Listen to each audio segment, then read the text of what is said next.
Hola, soy Marion Müller, fundadora de Oro y Finanzas, y en nombre de la Fundación Gold Money me gustaría presentarles a Juan Castañeda.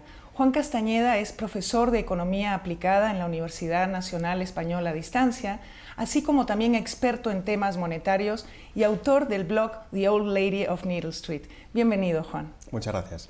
Mira, te quería preguntar, el sistema financiero ahora mismo está atravesando una de las crisis financieras, digamos que más graves desde hace muchísimos años. ¿Cuál es la fórmula que habrá para poder estabilizar el sistema? Desde luego, no endeudar más, no arreglar un problema de deuda con más deuda, ¿verdad? Cuando hablamos del problema del sistema financiero y de las maneras de estabilizarlo, yo creo que sí que tendríamos que distinguir las soluciones más a cortísimo plazo para salir de la situación tan terrible en la que estamos ahora, y si no queremos volver a repetirlas en el futuro, en un futuro cercano, cuáles serían las reformas que tendríamos que llevar a cabo en los próximos 5 o 10 años para que en la próxima expansión no repitamos los errores que cometimos en la anterior. En cuanto a los primeros, ¿cuáles serían las maneras de estabilizarlo? He de decir que estamos en una situación de una crisis de deuda, tanto deuda pública, en el caso de Europa, como privada, en el caso específico de España, muy elevada. Todos los agentes económicos en general, empresas, individuos, economías domésticas y también los estados se han endeudado muy por encima de sus posibilidades.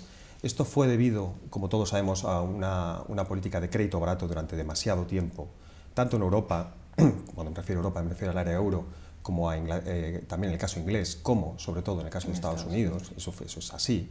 Eso nos ha generado una política de sobregasto, de malas inversiones que se han tenido que reestructurar ahora. Esa liquidación de las malas inversiones se está haciendo ya en el mercado, eso de manera autónoma, esa estabilización que tú me estabas comentando se está desarrollando de manera automática por el mercado, se están deshaciendo malas inversiones y eso tiene un coste muy importante, como sabemos, en términos de desempleo, de bajada del Producto Interior Bruto. Ahora bien, con el sistema bancario, tal y como lo tenemos estructurado, al menos en las sociedades modernas actuales, no podemos dejarlo caer.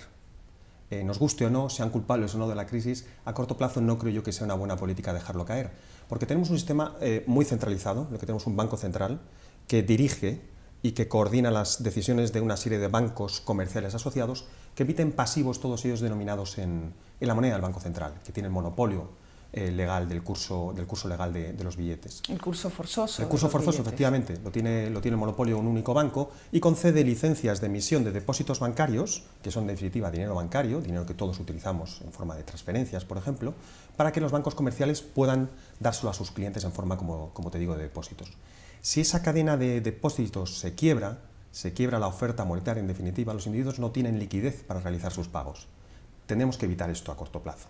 Tan malo fue la sobreexpansión de liquidez en los años 90 y en los años 2000, por supuesto, hasta el año 2007, como una caída drástica de la oferta monetaria, como podría haber ocurrido semejante a la que ocurrió del año 29 al 32 en Estados Unidos, por ejemplo.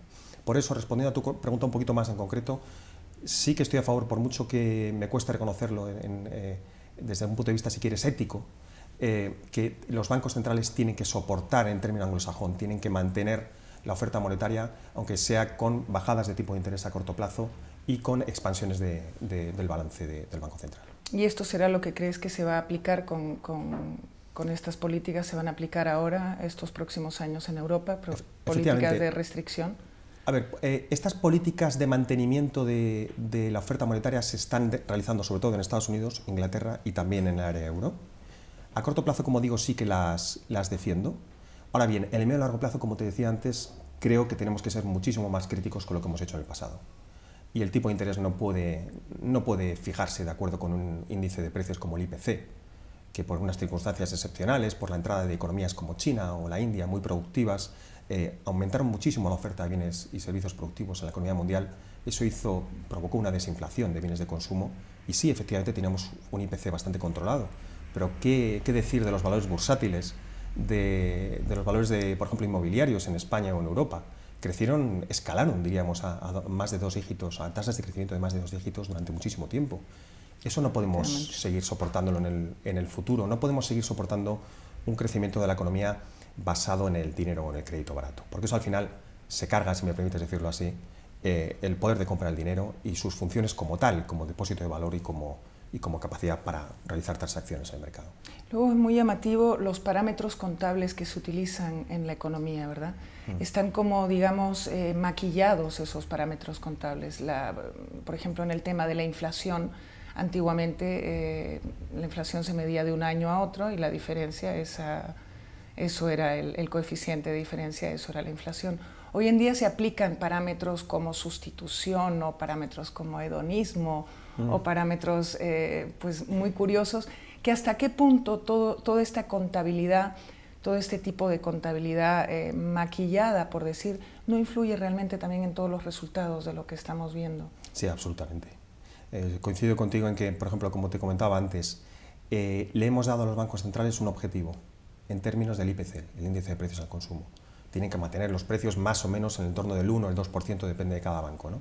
El caso de la Reserva Federal es aparte.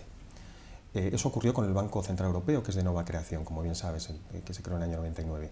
Ahora bien, le hemos dicho que mida la estabilidad de precios en términos del IPC. ¿Y qué mide el IPC? Una cesta de bienes, únicamente de consumo, de bienes y servicios de consumo, de una familia representativa en una economía. ¿Con eso estamos viendo el poder de compra del dinero? No enteramente, desde luego. Nos dejamos de lado muchísimos otros activos que la gente compra, como una vivienda. La gente tiene el defecto de comprarse una vivienda o de meter sus ahorros en unos activos financieros, y esos activos tienen un precio. Pues de nuevo esos precios no están siendo incluidos para medir el poder de compra de la moneda. Por eso pues en cierta forma esa contabilidad tampoco está reflejando o está probablemente disfrazando un problema bastante mayor. Fíjate, es precisamente lo que yo pienso, que de manera intencionada o no, ahí yo no puedo decírtelo claro, pero sí que hemos creído todos, vamos a decir, que esa época llamada de la gran moderación no ha sido ni tan grande ni tan moderada, en absoluto. ¿Por qué? Porque estábamos midiendo la moderación en términos de un parámetro que no medía de verdad el poder de compra de la moneda, que era el IPC. Es un parámetro que vale para lo que vale para bienes de consumo, vale para cestas de compra de una familia media, pero esa familia media también hace otra serie de compras.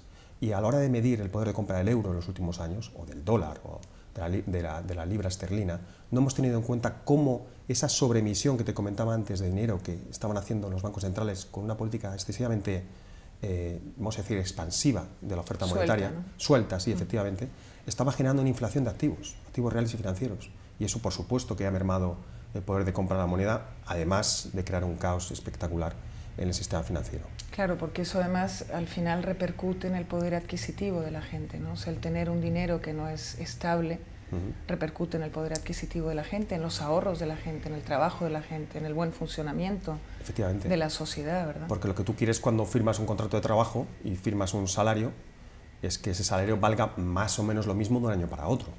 No quieres grandes sorpresas.